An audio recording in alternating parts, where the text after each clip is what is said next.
Uncensored. I am your host, Keith Andrew, along here with Damian Norfleet, and I just want to say thank you for being a guest on my talk show. Oh, okay, went off. Well, I got a couple, so do you ever get punched in the face while taking a shit? No, I can't say I've ever been punched in the face while taking a shit. Well, it didn't happen to me, it happened to my brother's friend. Basically, he was away at college. He had this apartment on the floor in lower floor, and had a sidewalk where everyone could walk past the window, or the bathroom window. And it's like, I guess it was in a city, but it was farther up. So it's an apartment with a sidewalk, and people can walk past and everything. And one day, my brother's roommate was on the toilet, and his friend walked past the window, saw him, and says, stopped and thought about it, walked back, because the window didn't have a screen. He saw his friend taking a dump, so he reaches in, and he just punches him in the face. Yeah, are they still friends? I mean, I have no idea. Seems like that's crossing a few lines there, man. That's my private time, I don't know.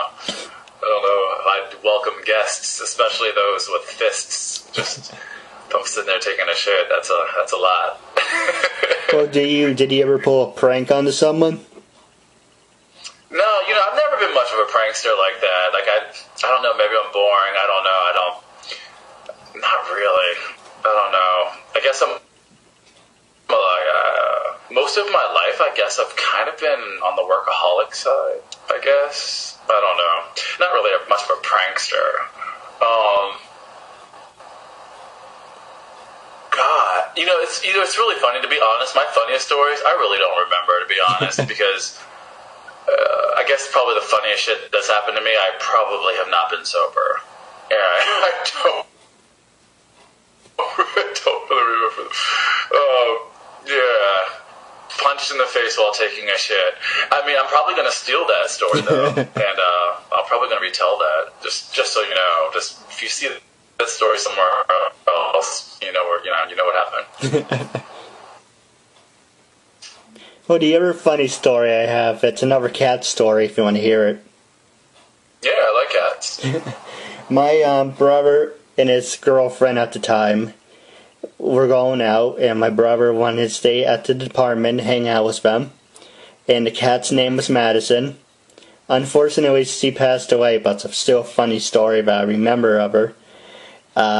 They were giving her some... Hold on a second. I think that's my cat. Hold on, I think she's... Oh, that's not her.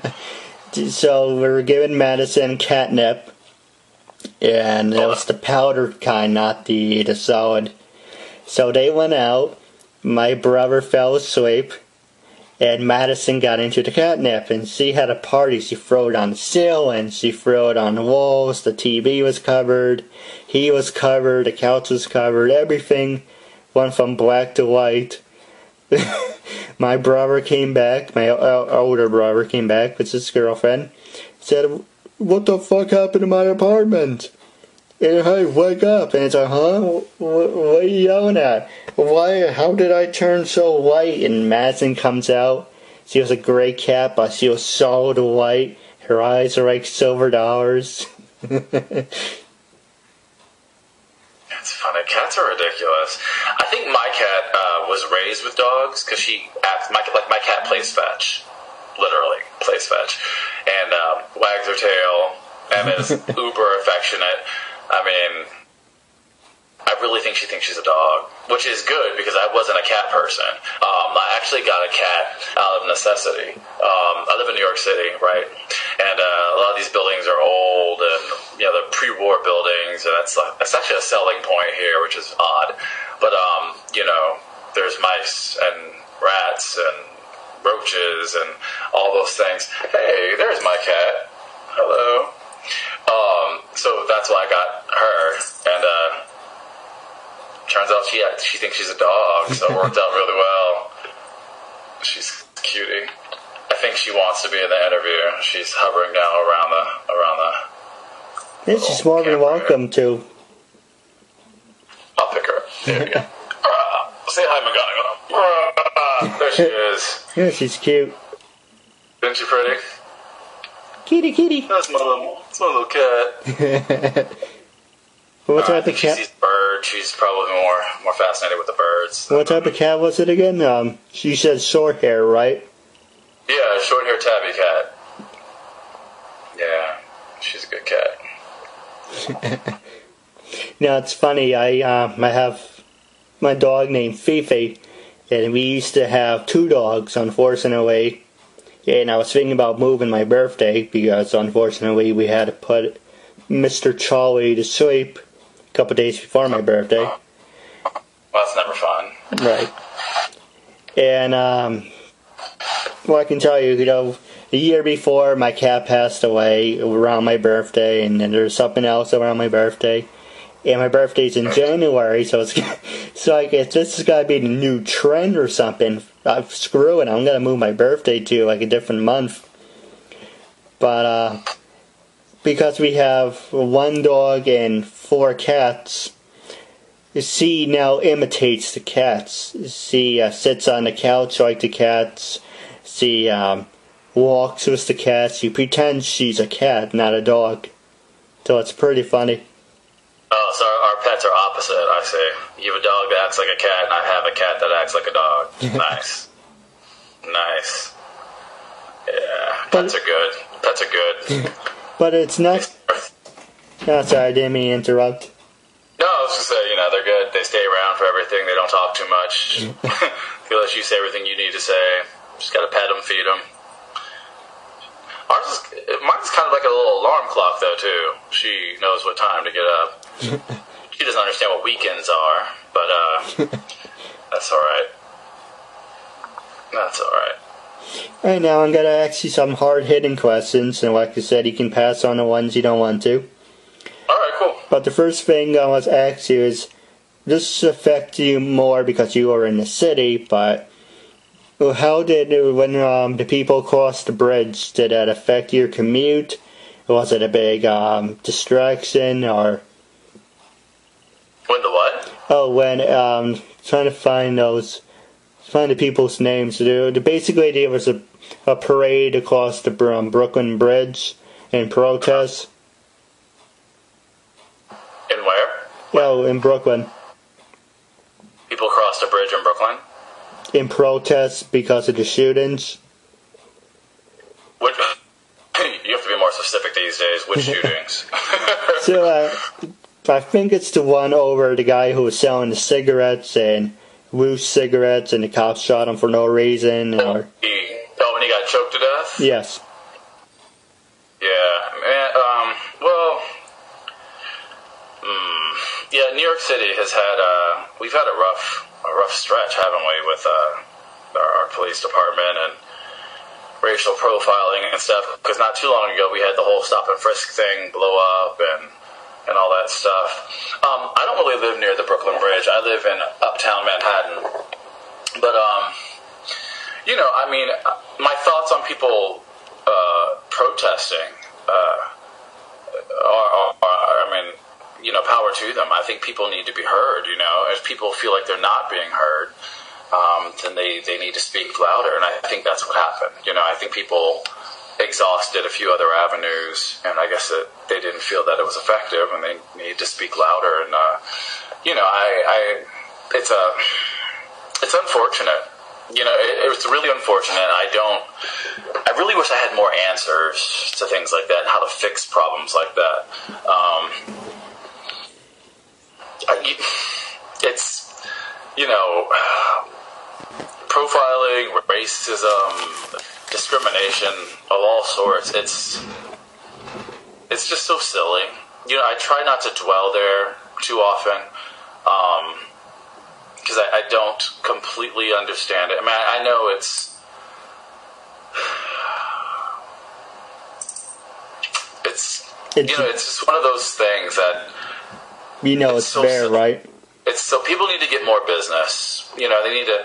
A lot of my friends have a phrase, that people don't have business. I don't, because if you really have enough time on your hands to let something like, discovering someone's difference and acting on someone's difference, if you have enough time on your hands that is your ultimate MO for things, I mean, I don't know. You need a hobby. You need a more challenging career or something. You know what I'm saying? Like, I just don't understand how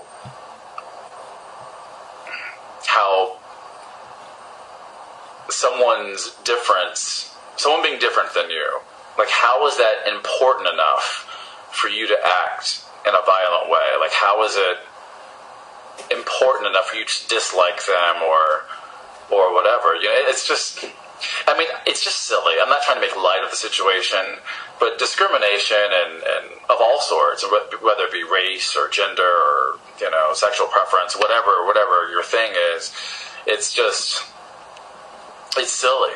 And it's a weird place to be, that one person could think that they have any right to this world any more than someone else does.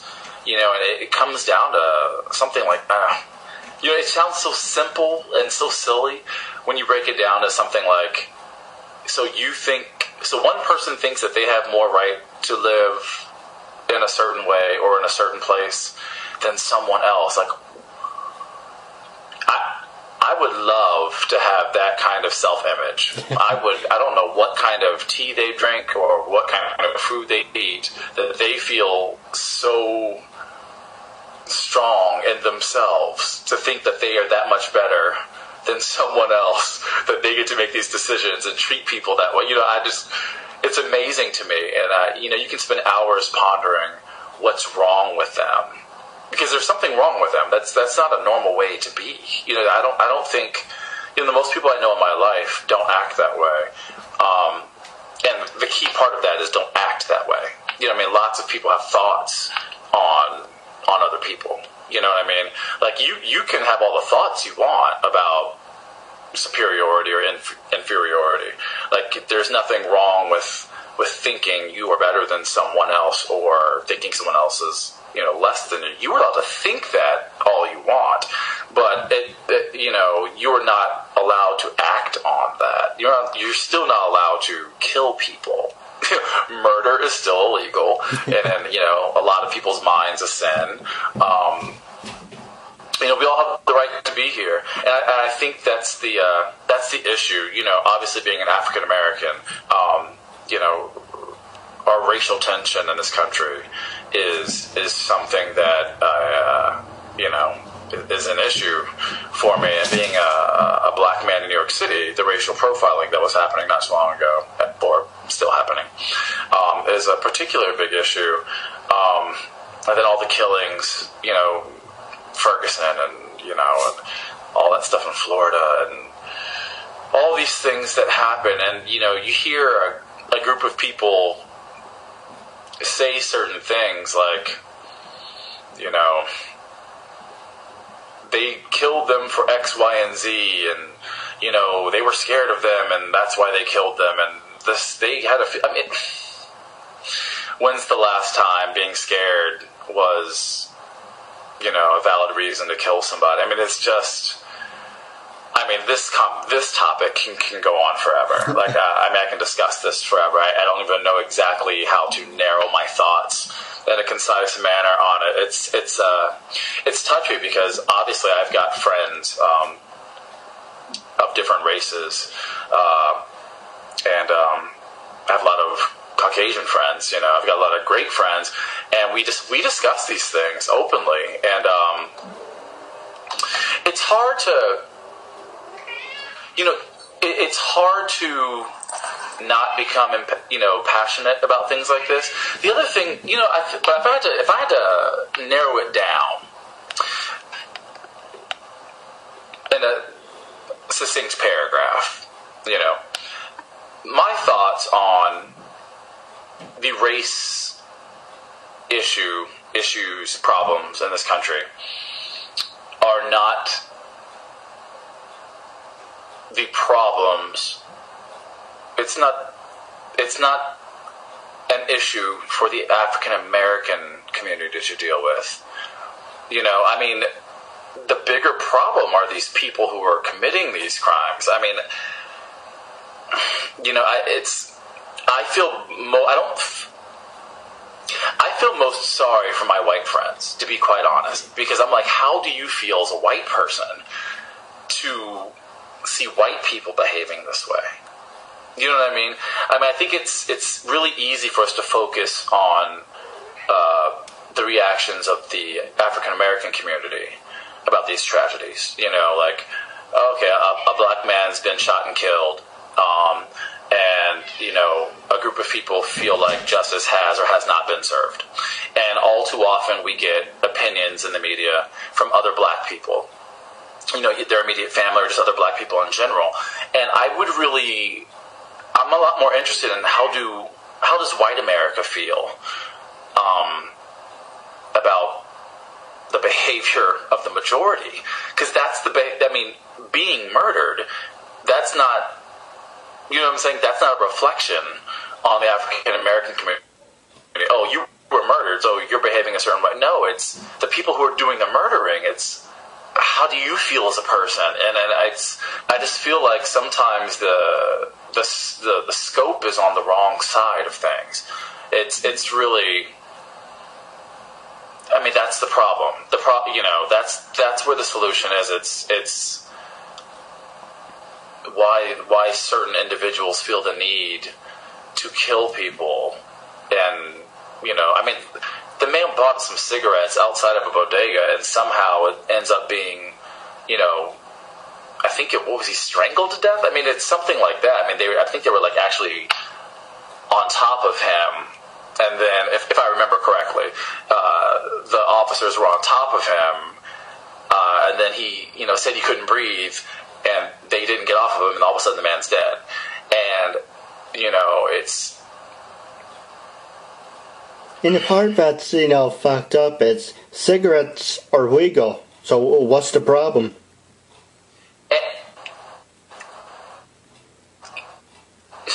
Right. And none of the cigarettes. I mean, the man went into a store that had a license to sell everything that was within the store. So there was no way, you know, that wasn't the issue.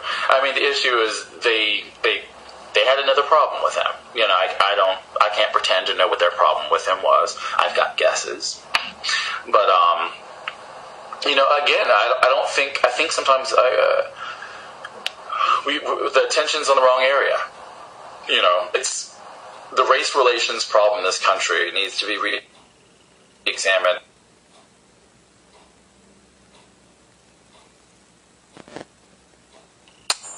I mean, the people that are killing the people, we need to investigate them more often. We need to look at them with a little more of a discerning eye, because that's the problem. The victims are victims.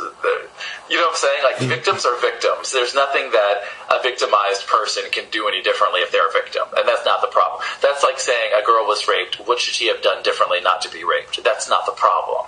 You know what I mean? The rapist is the problem, and that's who you examine. Or, you know, all these shootings in the schools and all these things happening. You know, it's not like in those situations we go in and we say, like, well, what were all these children doing in the school to get shot by this kid? I mean, that would sound crazy, right? And instead we talk about the kid who did the shooting. How did he have access to guns? What's his, you know, what's his backstory? What is it about him that led for him to do that? But for some reason, with these racial crimes, we tend to look at the victims, and we want to explore the victims' backstory. It's odd, because I remember Trayvon. You know, that was horrible. As with this kid in Missouri, it's all of a sudden these crimes are committed, and all of a sudden it's necessary to unveil each and everything those individuals have ever done in their entire lives. Like, oh, this young black kid, well, you know, he's not an angel. We heard he smoked weed once upon a time, and we heard he did this, and we heard he did. And I mean, how many kids in this country have smoked weed before? You know what I mean? Like, that's not the issue. It's owe the media, if you look at. Well, owe the media, but also just owe the populace.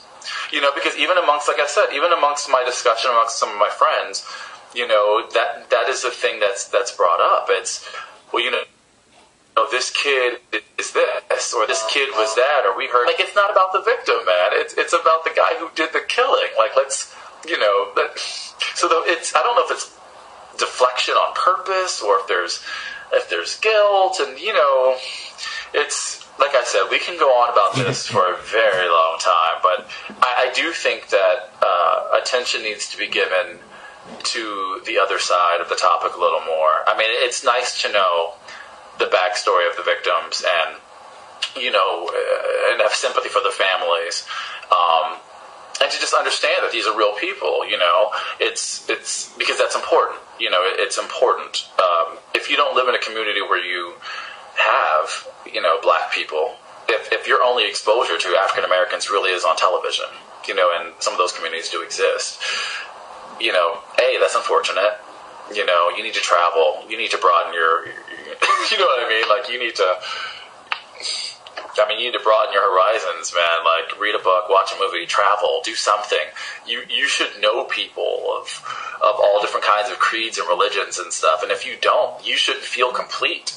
I don't know. I think, and maybe it's easy for me to say because I've been blessed enough to have the opportunity to travel and meet lots of different people. And I live in New York City, so it doesn't take much effort for me to run into someone who's from another country or, has, a different religious background. I mean, but I guess if I lived in the middle of, Milwaukee, who knows, anywhere else where you might not have a Muslim person in real life walking around, your only exposure to a Muslim person is, the Middle East crisis or, flying planes into skyscrapers. I mean, if that's your, Fox News is the end all of your exposure to the world, or NBC. I mean, no news channel should be the end all of your experience. I mean, that the media should be a starting point for you doing your own research to learn about things. And I think if people did more of that, we'd have way less of these problems. You know what I mean? It could, because it's the gap. It's the ignorance that allows things to continue. It's really sad, it's when you hear a fact on television. I mean, the first thing you should do is research it. I mean, we have the internet at our disposal, if nothing else. If you actually can't get up off your keister to go to a library or look through any archives, I mean, you at least can do a Google search. I mean, at the least, and not just sit around and say, Rachel Maddow said the following, so that's my gospel, or some Fox News anchor said the following, so that's my gospel. I mean, that's starting off point. So I think that's really what needs to be examined. But again, racism in this country, it's less of a black problem than it is a white problem. And I don't mean to come off in any particular way, but I do think it needs to be examined that way. I mean, black people aren't running around killing white people en masse. It's that's not the way it's happening. So it just needs to be re-examined from a different perspective, But again, I'm now just like stream of consciousness, just throwing things out there. I have no idea what's happening, but dear, what's it's horrible, and that's the end of it is the whole thing. And something needs to happen, and legislation and law is great. But that's not the ultimate solution. I mean, that's a Band-Aid. You know what I mean? That's not fixing the problem. It's a temporary solution. And, in my family and in a lot of my core friends, we say often, because there seems to be a really big miscommunication. I can't try to speak for my entire race, but I am going to say this. For most of the people I know personally in my life, and I'm speaking directly to people who have really big issues with sharing the country. No, I don't need for people to like me. Most black people I know don't it's not even just black people, because this really applies to almost every minority. Most people I know in a minority have never stood up and said, I need a member of the majority to like me. I need a member of the majority to befriend me. It's I need the majority to not deny me my rights. You know what I mean? Like, and it's about that. We don't have to eat dinner together. You don't have to shake my hand. We don't have to get a drink together. I could care less. I don't need you to be my friend. A person, with a disability doesn't need a person who doesn't to be their friend. But we do need you to not make the world... And I said disability on purpose because that's another minority that I don't think gets enough attention. How many times, and I don't know exactly the nature of your disability, but I do have a few friends who are in wheelchairs, and it's funny because I walk around and I don't necessarily pay attention to how many restaurants or public institutions don't have ramps for some of my friends in wheelchairs to actually get into the building. And I confess it's not the foremost issue in my life at all times.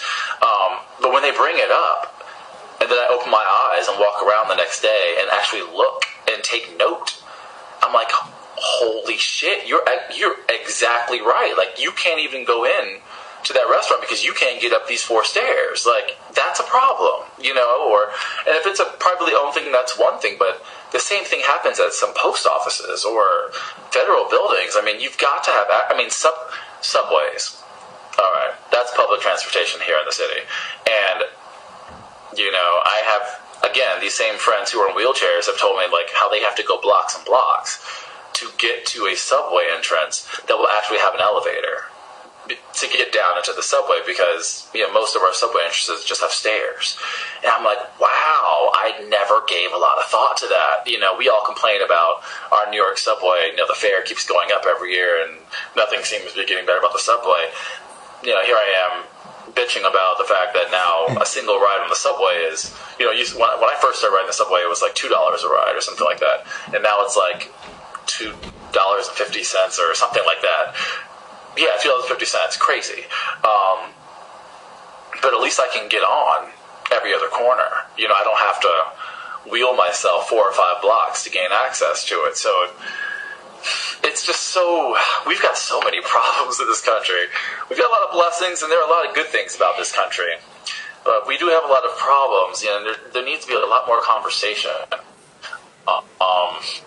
just across the board, and listening. There needs to be a lot more listening, and not just listening like I'm not going to speak and I'm going to give you a turn to talk, but you actually have to listen and process and think about it. After that conversation's over and you're no longer in the company of the person talking, you need to go home on your own and think about it and see how it applies to your life. Like, yes, that requires a few joules of energy on your part, but I mean, that's part of being a responsible person, I think, in a community. We're sharing our country, we're sharing our city, we're sharing our building, we're sharing our, we share this space, we share this world, and it's, oh man, it's fucked up. Look how I'm going through all these emotions right now because it's I can't even like pinpoint like how I feel about this stuff, but it's just, I wish I was a wiser person and had these answers that could just fix all these problems, but it's going to take a wiser man than me to actually find the solution to these problems, and it's fucked up. It's fucked up, but... Well, you did mention 2 things. One about the subway, and be happy you're not in Japan, because Japan, they can jam 32 people onto a subway car. At least in New York, you don't have that. Wait, what was the problem with the subway in Japan? Oh, if you look up on Japan trains in Japan, they shove people onto like sardines. They don't care about regulations. I'm sorry, I couldn't hear you. Well, basically, if you look at videos on YouTube about trains in Japan, so they basically shove people onto the train, like even if it's past the minimum, like 20 people, they keep shoving people onto the trains. Ridiculous. Oh, well, the New York subway's not completely free of that. I mean, catch the New York subway at rush hour. I mean, it can get pretty crowded, but yeah, I don't think it's anywhere near as bad. I mean, I lived in Hong Kong for a while, and when you live in a place where Hong Kong's not completely just China. Well, it is about to be straight up China again. It's been returned to the motherland, and when you live in a place that has a population of 1 billion people or something astronomical, they have a lot of people there, right? The concept of personal space is very different. And as an American over there, it's just very different. I mean, if on a New York subway, if somebody they touch you, it warrants a conversation. Like, excuse me, would you mind backing up? That's a non-issue in China. I mean, when you have 1 billion people, I mean, you don't have the luxury of having all this personal space. I mean, personal space is a blessing that we take for granted here in the United States because we have all this space, But yeah, the MTA has its problems, but it's what we have, man. The New York subway it's a beast all on its own. It's a beast all about. It's subway's a crazy thing. It's gotten a lot better though. They're starting to catch up to the other subways in the world. So here's a funny story. So I'm in Hong Kong. And of course, I've lived here in New York most of my, all these years, and I've have all this experience in the New York subway.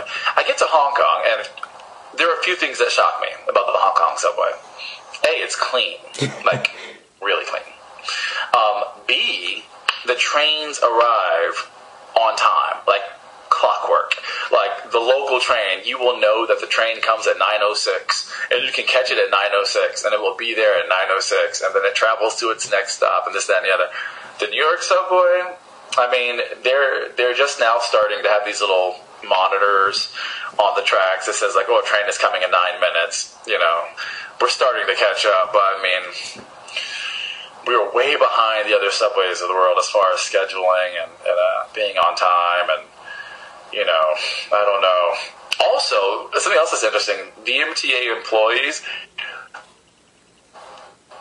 they're kind of my favorite people in this because you can catch them at certain times, and they're like anybody else, right? The end of their shift, their patience is waning, and when they make their announcements, you can tell. You can tell when an MTA employee is at the end of their shift because you catch them in the morning and they say things like, let the passengers off before you enter the train, and that's what you'll get. At the end of those individual shifts, I mean, you start getting things like, let the passengers off. Let the passengers off. Ma'am, what did I say? Can you hear me? Look, I mean, they just go in. It's really funny sometimes. But, yeah, subway, but it's all we have, so you do the best you can with it, but... It's not even a subway. There's a train station there where I live, Harriman train station, and there's only like one person that works there, and it's all wink automated, and it's like, if you don't have people working there, you have no idea if a train's coming, if the train's delayed. There's absolutely no information there, so it's like a freaking horrible nightmare. Yeah. Public transportation in general is just, it can just not be fun sometimes. But it's necessary, I mean, in this day and age with pollution and all this kind of stuff, which is very real, it's, global warming and all this kind of stuff, it's very real. I mean, living in New York City, it doesn't take a genius to go outside and just, like, sniff the air. You know what I mean? You don't need advanced instruments to tell, like, there are things in in the air that maybe should not be there. And emissions from automobiles and stuff like that public transportation is necessary. So we need to make improvements, and people need to use it. And our tax dollars already go there, so we need to just we need to focus on a little bit more. So I grew up in Texas. public transportation in Texas is pretty much non-existent. Like, everyone has a car. Everyone has at least one car. I mean, most families have multiple cars at this point. And just going from Texas to here, I mean, it was very, it was a culture shock, you know, because, I mean, in Texas, for example, growing up in school, in Texas, like grade school, like high school, middle school, that kind of thing, it was almost, people were embarrassed to take public transportation. Like, people would tease other people, like, you had to take the bus, ha ha. I mean, it was like a thing you tease them about. It's like, you know, like not having new tennis shoes at the start of a school year. You know, it was like on par with that. Like, you make fun of the kids who had to ride the bus. It was kind of silly. But we got to change that mentality, you know. We've got one world, and it's not becoming less populated, you know. That's not the way it works. So, I don't know, man. If you come up with a solution before I do, you know, please share it with the world. Well, I don't know if you heard about the news story. Well, if you haven't heard about it, that's how fast they buried it. A couple of days ago, there was a UFO sighting in Texas over the, I can't remember the name of the building, but there was a UFO, and about 100 people saw it. And if you didn't hear about it, obviously that's how, you know, fast, you know, government buries that shit. Only in America. Say UFO, that just really means unidentified flying object. So, like, it could be a military plane, or is it like the word on the curb is that it was like an alien plane? No, it was actually one of those round things with the blue light. Really? Now, other countries tell you about, yeah, there's life in space, and they tell you there's life in space, but at the same time, when you're like, oh, so you believe in UFOs? No, we don't. Wait, you believe there's life in space, or there was life in space at one time, but now you're saying you don't believe in UFOs, and you can't have it both ways. That's funny. I mean, I will confess, I don't devote a lot of my time to extraterrestrial thoughts, but you know, I will say, you know, I have read, you know, lots of things about signs of life on other planets. And I agree with you, if one can accept that fact, and, you know, we know that we are capable of, you know, space travel, there's really no reason to think that if there's life somewhere else, that they also, you know, they're probably also capable. So, you know, we've definitely reached our moon, and we've reached Mars, and all these things, and we have satellites and things flying, you know, out past all kinds of planets.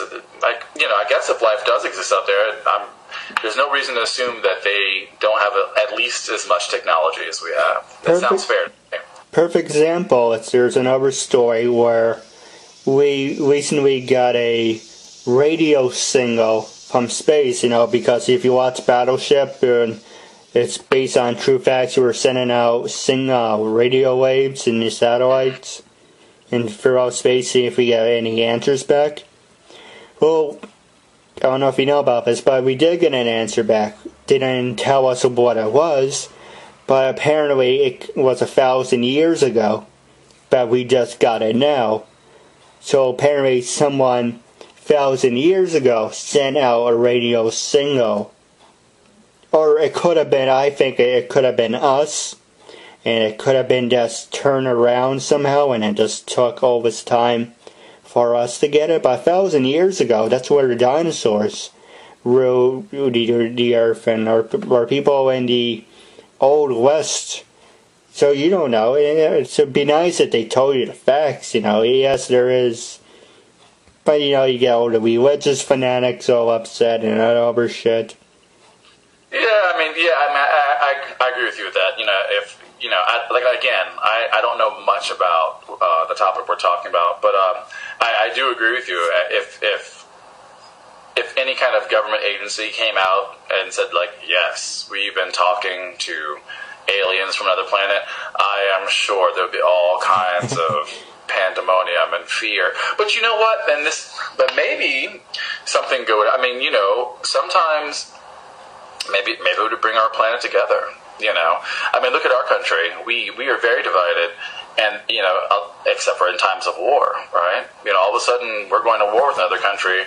all of a sudden everyone gets patriotic and, you know, and all these things. So, I mean, having a common enemy, not that an alien would have to be our enemy, I'm not saying that, but I don't know, maybe if there is some proof released that there's life on another planet, maybe we'd all just be forced to broaden our horizons and think more on a global level, because I think that's the problem. Not to go back to the things we were talking about earlier, but back to these issues of race and discrimination against all kinds of things, gender and all these kinds of things. The more open-minded you are, the bigger your world becomes, the less prone you are to these kinds of discriminatory actions and all that kind of stuff. It's the people who never leave their little tiny hometowns and all those things, you know, that they all have these very interesting thoughts. The state school I mentioned earlier that I attended is in East Texas. Now, I don't know if you know much about East Texas. East Texas is a very interesting place. Technically, my school was in the Bible Belt, but the area of the country called the Bible Belt. You know, I have some great friends who still live there. You know, I made some great friends in college, as you do, right? You know, you make great friends. But there are some very interesting ways of viewing the world in that region. I mean, I will never forget the first day of college.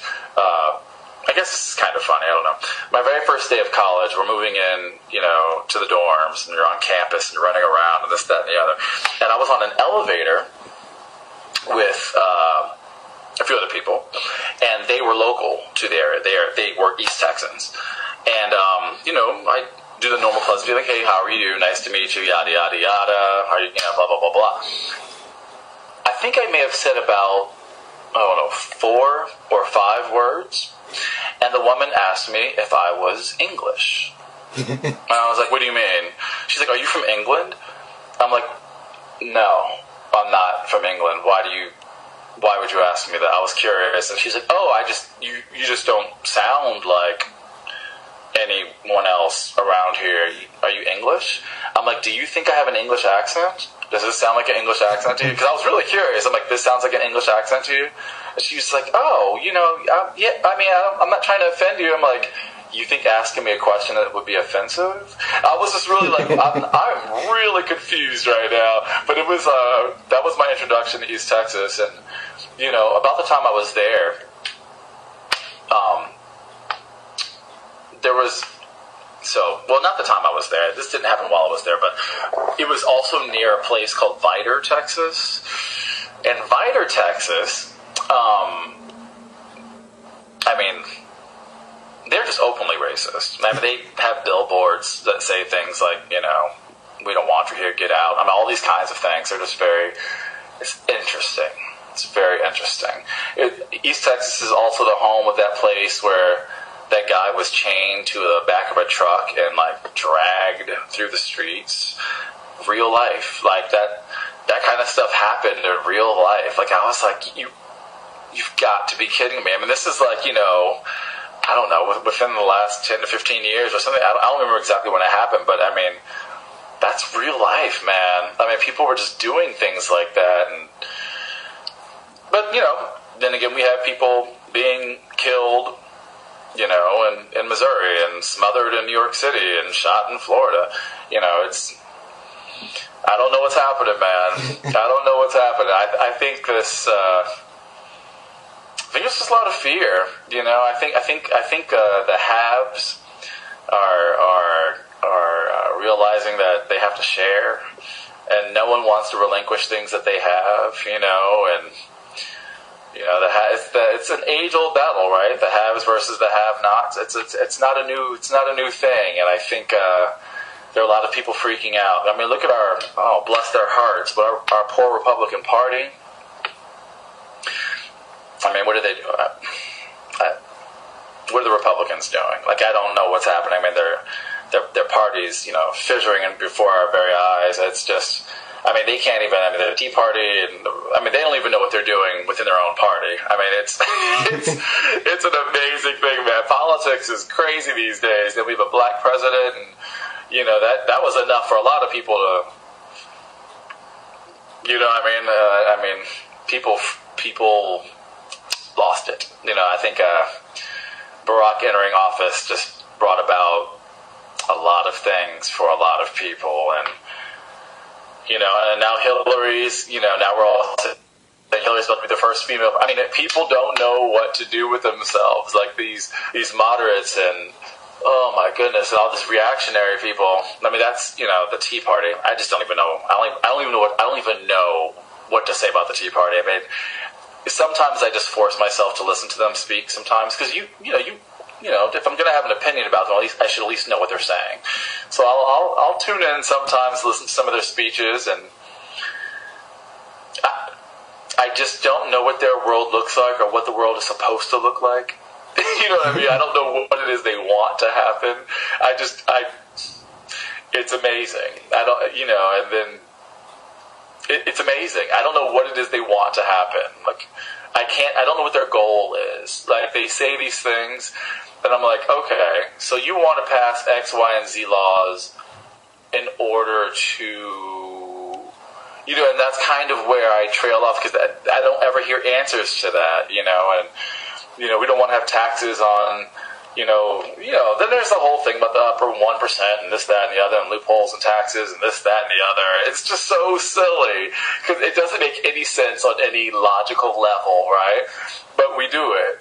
But it's kind of, politics is kind of like that in general, though, right? Like our political system,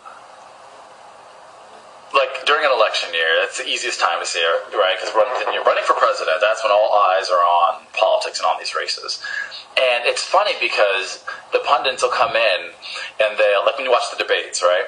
The debates will come in and they'll say things, the pundits will say things like, yeah, X politician performed really well. When he was asked this question, he fielded this question really well, and then deflected it X, Y, and Z, X, Y, and Z, X, Y, and Z. It's like we talk about the application of technique rather than what they're actually saying, what they stand for. It's like they ran a good race. I don't care. It's not about them running a good race. It's what they stand for. It's what they want to do. But that's not what our political system's about. I mean, does that make any sense? It's like, are they doing a good job? Do they believe in, you know, taking care of the country at large? Are they invested in, you know, making sure the largest amount of people have what they need? Or, you know, it's just silly. You know, the people who run for office are absolutely silly, self-serving politicians. It should be an oxymoron. A self-serving politician, it should be an oxymoron. I don't think it is, but it should be. You know, I bowed out of politics for a very long time because it really used to upset me. I'm not going to lie. I mean, my blood pressure would just, you know, I was like, I was seconds away from like making, you know, posters and running out and burning things and all this kind of demonstrating, all this kind of stuff, because that's just kind of my personality. I really had to step back for a while. 5 years ago, I was just very upset about the direction of our country and politics and war. And don't even get me started on war. Yeah, I mean, war. I mean,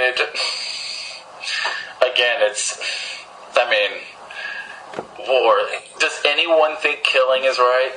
No, I mean, across every religion in the world, for the most part, says killing is wrong. You know what I mean? Whether you're Christian, Buddhist, Muslim, almost, it's a very consistent thing amongst most, you know, religious rhetoric that killing someone is wrong. I think most people will agree that killing someone is wrong. But then we have war. And we will rationalize the necessity for that war. We will talk about the need and why we should go do it. And then, you know, our country will do it in the name of God. You know, but that's not a new thing. You know, we've had crusades. That's not a new thing either. I mean, you know,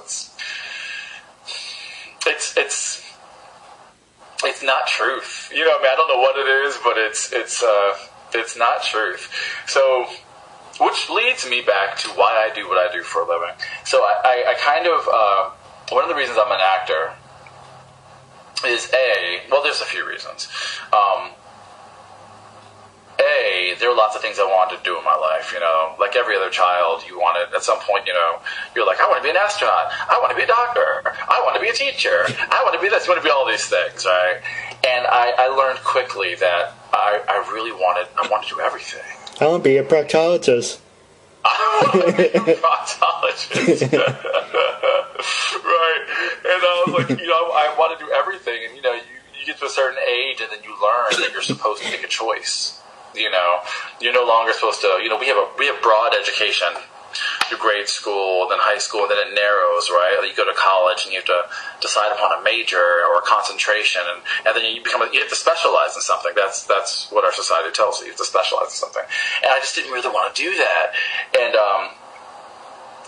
this might sound a little whimsical or maybe even childish, but being an actor, I had the opportunity to be everything. You know what I mean? In one production, I can be a doctor. In one production, I can be a proctologist, or a scientist, or an animal. You know what I mean? I played a lot, and when I was in Hong Kong, I was a lion. I wasn't even a human. So you get to explore all these different things, and it also forces you to do some of those things I was talking about earlier. You really have to put yourself in other people's. There's all these adages of you have to walk in someone else's shoes to understand them. You really do have to do that. So as an actor, when you take on these different roles, what you really do is you really put yourself into that person. And, everyday actions, you really try to figure out, how does that person do that? Why does that person do that? And what it does is it kind of just forces you to have that kind of approach to real people. What was that? That's the timer. Are we almost at time? I told you, man. You get me going on some stuff, and I can go forever. But it really is, and it's an opportunity for me to explore people and appreciate people, and it's definitely made me a better person. And I really think that I think people should, I think everyone should take an acting class, because it really does surprisingly teach you so much about yourself and how to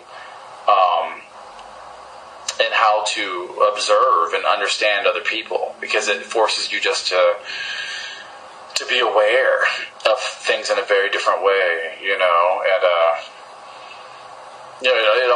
it's also very humbling. Being an actor is very humbling. It's very, very humbling. That's all I have to say about that.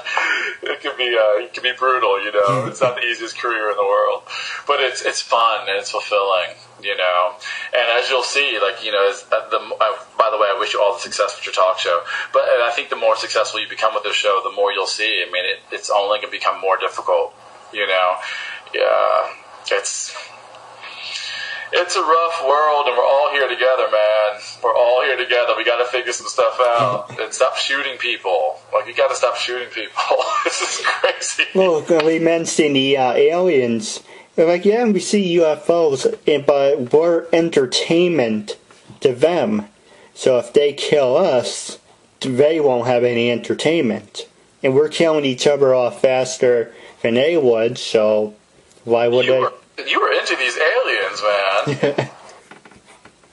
It's just common sense. Well, wrapping up, do you have anything you want to say to your fans and listeners? Oh, man. Yeah, I guess the one thing I would try to say to people is really do put forth an effort to understand other people. I think if you just put forth a little effort, and it just takes a little effort, just put a little effort into understanding someone that's not you, and I think you'll be surprised at how much you learn, and how much better of a person you become, because we're sharing this planet, we don't have a choice. we don't have a choice, we're all here. That the thing it's funny. I'm an actor and I'm talking about socioeconomic stuff, but it's a reality. This is a very curious, volatile time in our country, and it's a time for us to all take things and each other very seriously and listen to everybody's voice, because gone are the days where people are really just going to sit back and be mistreated, and we just can't live like that anymore. We're gonna be in for a very rough time if we keep living like that. So yeah, and we just love each other. I'm not gonna have a huge kumbaya moment or tell people to do all this kind of stuff, but you just have to just be smart. Just be smart and be considerate. That's all it takes. You don't have to love each other. Just be considerate and be fair. I think that's not asking too much of each other. Be fair, be considerate. That's all people need. We'll get along. Treat people as well as you treat your pets. God, some people treat their animals so well, then they see a person on the street and treat them like dirt. I just don't understand that. And living in New York, that's such a reality. I watch people feed stray dogs and feed stray cats and walk right by homeless people. It's amazing. It's amazing, man. I have kept you for a very long time. Yeah. It was we talked about aliens, being punched in the face while taking a shit, proctology, cats. It was worth it. Man. But I am very thankful for the opportunity to interview you. Yeah, thanks for reaching out, man. I appreciate it. And I will keep an eye out for your progress, and I wish you the best in your future, man. I hope this works out for you. Thank you. I appreciate it.